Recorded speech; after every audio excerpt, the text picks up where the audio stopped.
On va parler aujourd'hui de ce qui se passe en ce moment, hein, avec un titre qui en dit long, hein. Psychose de masse, égrégore et manipulation de la conscience.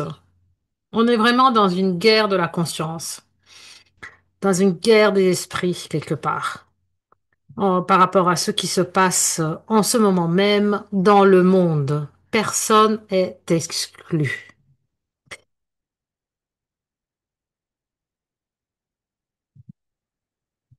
Alors, pour ceux qui me suivent, vous avez déjà compris, et c'est pas une nouveauté, hein, qu'il existe des forces occultes hyperdimensionnelles qui manipulent les humains depuis les mondes non physiques et se nourrissent de tout ce qu'on appelle en anglais le louche qu'ils génèrent. Le terme louche a été inventé par un certain Robert Monroe à partir de ses expériences et de ses écrits sur les expériences extracorporelles, les voyages dans l'astral. Il a décrit le louche comme une énergie émotionnelle produite par les humains et dont se nourrissent les entités non physiques parasites, en particulier les émotions négatives intenses. Cette énergie est générée par des réponses émotionnelles à divers stimuli, notamment la violence, le chaos, la souffrance et les conflits entre les humains, et fait appel à la nature animale inférieure des humains, au cerveau reptilien, si on veut être plus précis. Rudolf Steiner et d'autres enseignements ésotériques occultes encore plus anciens mentionnaient les mêmes forces qui alimentent l'humanité, et ça depuis des temps immémoriaux. Il disait justement, il existe des êtres dans les royaumes spirituels pour qui l'anxiété et la peur émanant des êtres humains constituent une nourriture bienvenue. Si la peur et l'anxiété irradient des gens et qu'ils paniquent, ces créatures trouvent alors une nourriture bienvenue et deviennent de plus en plus puissantes. Ces êtres sont hostiles à l'humanité. Ce type de comportement de masse n'est pas nouveau. Lorsqu'il se produit collectivement, il peut conduire à ce qu'il appelle la psychose de masse, un effondrement de la conscience et du raisonnement individuel et une descente vers un comportement de groupe irrationnel et destructeur. Carl Jung, d'ailleurs, disait: les catastrophes gigantesques qui nous menacent aujourd'hui ne sont pas des événements élémentaires d'ordre physique ou biologique, même si elles se montrent de cette façon-là, mais ce n'est que le dernier échelon d'un processus bien plus métaphysique, si vous voulez. Mais ce sont vraiment des événements psychiques. À un degré assez terrifiant, nous sommes menacés par des guerres et des révolutions, ok, qu'on voit sur les écrans, mais elles ne sont rien d'autre que des épidémies psychiques.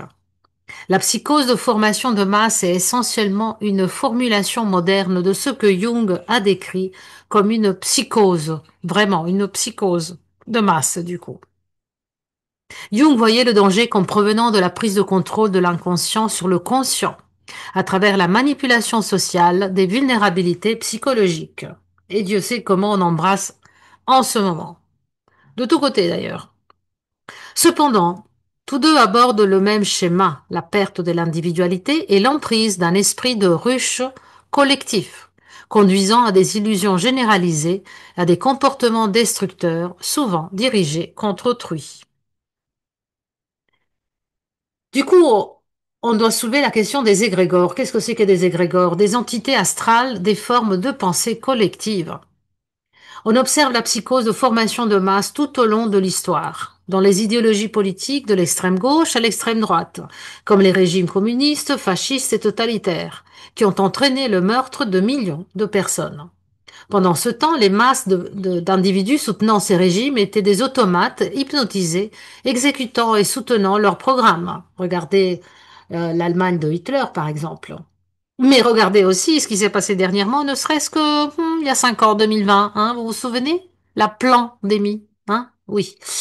N'oubliez pas qu'ils n'ont jamais eu le sentiment de soutenir ou de commettre des actes malveillants. Ils se croyaient de bon côté, souvent nourris par l'autosatisfaction et la supériorité morale, ainsi que par la vertu, et projetaient toujours une image maléfique sur l'autre camp. En même temps, ils se sentaient moralement justifiés, meilleurs et innocents, bien sûr. On le constate à plus petite échelle, dans les mouvements aussi politiques et militants, tels que le Black Lives Matter, BLM, Antifa, les manifestations Palestine-Israël, plus récemment les manifestations contre ou pour l'immigration à Los Angeles, hein, qui se sont répandues désormais à plein d'autres villes aux États-Unis, mais aussi dans le monde. Et là, c'était intéressant parce que je retrouvais cette image hein, qui synthétise la pensée d'un certain Polybius qu'il avait exprimé 160 ans avant Jésus-Christ, les cycles de la révolution politique. Et je trouve ça assez fascinant parce que c'est exactement ce qui se passe. Et je vous dirai où on en est aujourd'hui. En fait, on commence à se réunir, hein, l'humanité, en tribus, en familles, qui sélectionne un gouvernant, un gouvernement par un individu qui est de la sagesse, le sentiment de la raison et qui n'a pas du tout d'agressivité envers son peuple. Sauf qu'au fur et à mesure, cela se teinte quand on aime le pouvoir, vous savez, on perd la boule, hein, quelque part. Ça devient une monarchie, c'est-à-dire le gouvernement par une seule personne. Mais la monarchie peut se transformer en despotisme qui mène à la tyrannie, c'est-à-dire le gouvernement par la cruauté et l'oppression, qui mène évidemment à la révolution des peuples, la révolution des nobles, pardon, pas des peuples, de la noblesse, si vous voulez, qui fait collapser donc la tyrannie. Mais de là, qu'est-ce qui surgit? L'aristocratie, qui est le gouvernement de la noblesse, justement, hein, qu'elle a créé la révolution, la fameuse révolution de la noblesse. La noblesse, qui est menée vraiment petit à petit vers une sorte de corruption.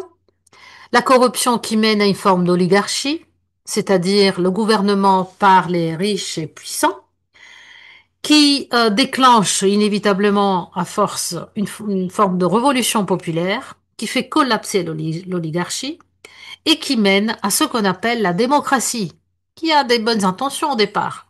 C'est le gouvernement par la multitude, par la population. Mais la démocratie, encore soit du pouvoir, de richesse, etc., mène à quoi? À une forme de populisme. Hein, on l'a connu, hein, on le voit bien. Le populisme qui mène à une forme de démagogie, c'est-à-dire fait appel aux peurs, aux préjudices et aux émotions des gens qui crée quoi? Une forme de panique morale sur les institutions et sur l'état de la société, qui se transforme, et ça c'est un terme que je n'avais jamais découvert, à ce qu'il appelle, ce Polybius, ochlocratie, c'est-à-dire le gouvernement par les foules endiablées. Donc la révolte des foules, comment on dit en anglais, les color revolution, les révolutions colorées, qui mènent au chaos, et qui mène inévitablement, en tout cas ça c'était dans les cycles de temps, entre guillemets, au retour à une forme de tyrannie.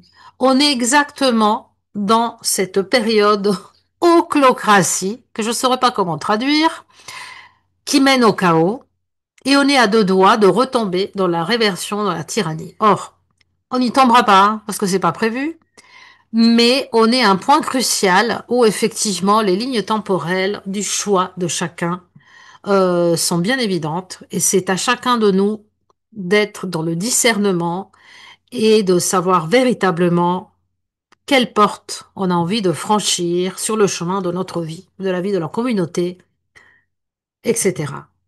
Or, toutes ces prestations violentes, protestations violentes, donc c'est les émeutes de la foule, de la population, hein, auxquelles on est en train d'assister et de polarisation est comme une forme d'ingénierie sociale, utilisant ce que l'on appelle des agents provocateurs qui initient la violence pour inciter les autres à justifier un résultat préétabli, selon la formule problème, réaction, solution.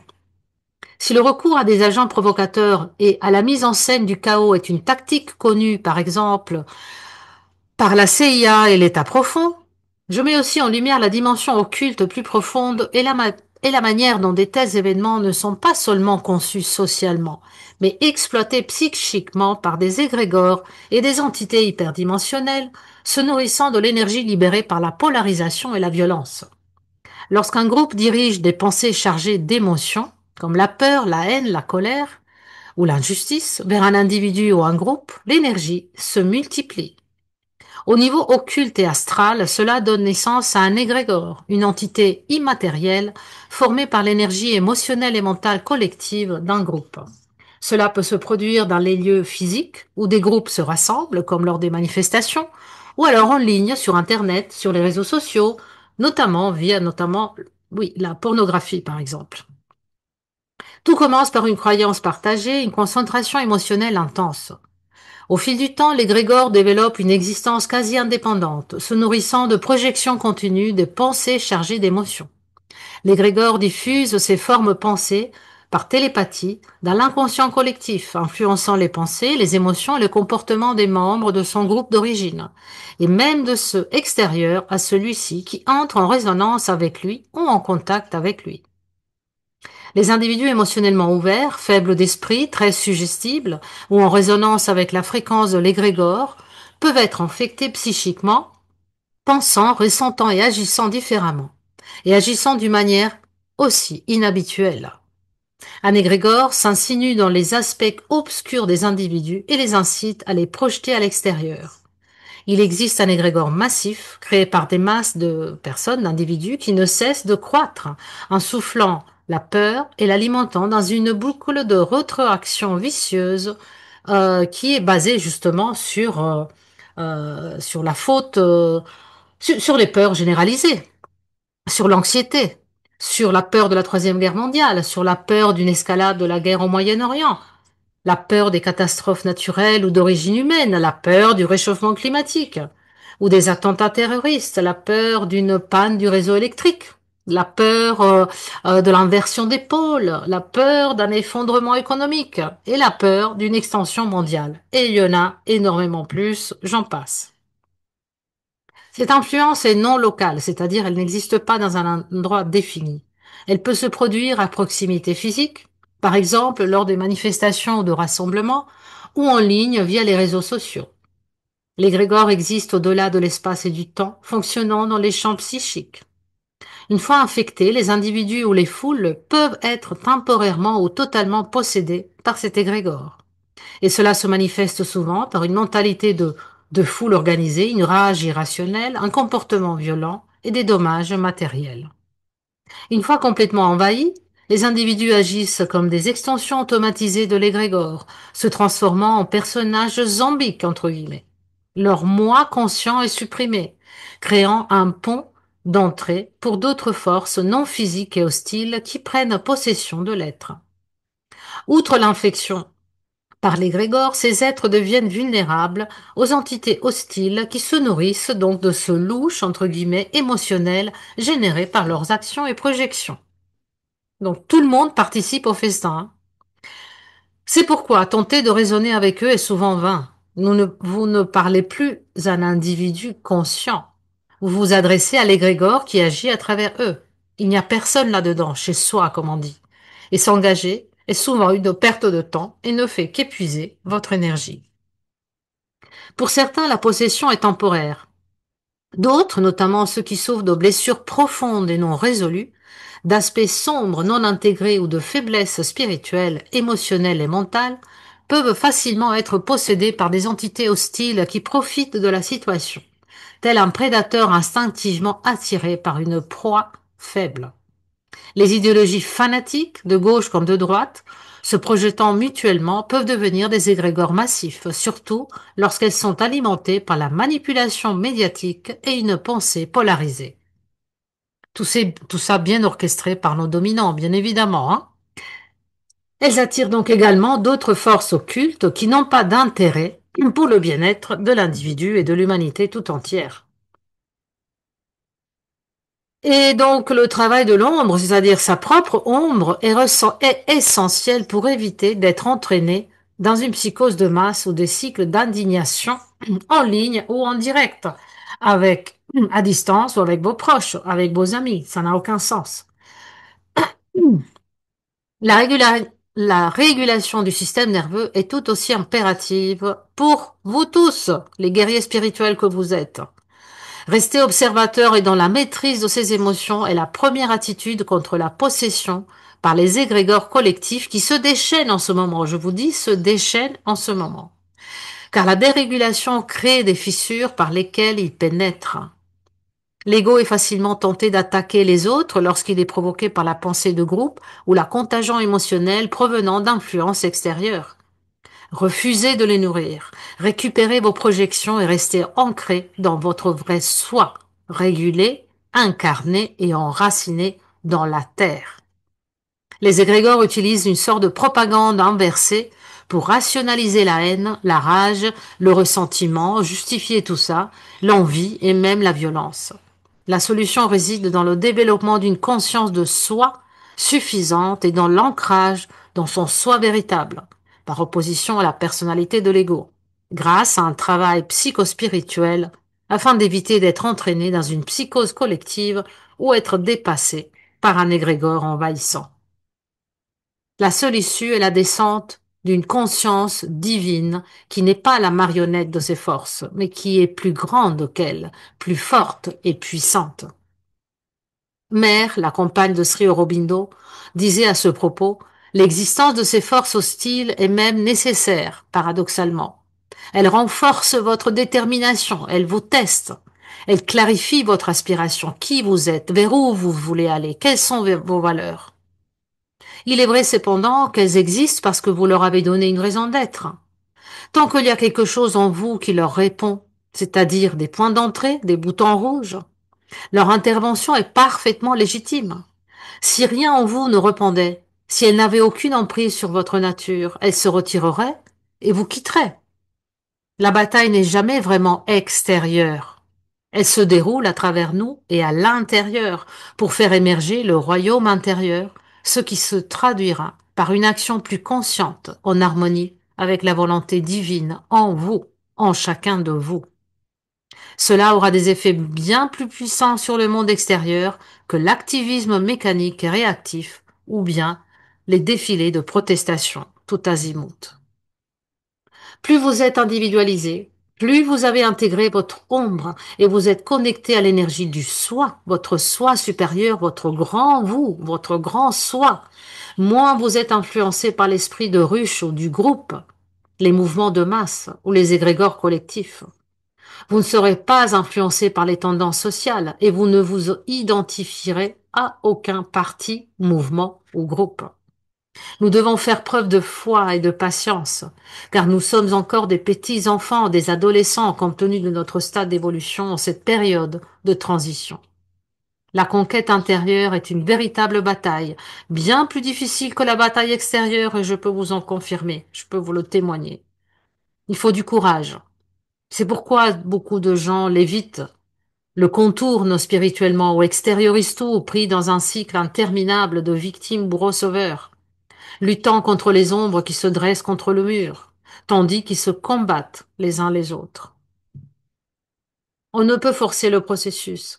Il ne peut être révélé qu'en neutralisant et en transmutant ce qui fait obstacle à l'ancrage de la lumière divine, ici, maintenant, en vous, sur Terre.